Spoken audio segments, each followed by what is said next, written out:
आज मी मस्त असं तंदूर पनीर पिझ्झा बनवणार आहे, जो माझा खूप फेवरेट आहे.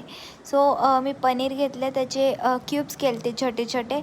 त्यानंतर आपण त्याला पूर्ण मसाला वगैरे लावूयाचं. आलं लसणाची पेस्ट घेतली, त्यामध्ये मिरची पावडर, धने पावडर, हळद, मिक्स हर्ब्स किंवा ऑरिगॅनो टाकू शकता ॲज यू विश.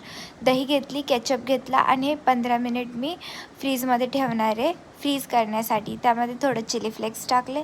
त्यानंतर आपण पिझ्झाचा बेस करायला घेऊयात. पिझ्झाला मी बटर लावलं फर्स्ट ऑफ ऑल, पूर्ण स्प्रेड केलं त्याला.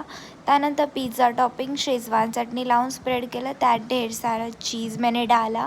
चीज़ तो सबको ही पसंद है. तर ग्रिल करायचं जे भांडं होतं, ते ग्रिल करायचं भांडं घेतलं.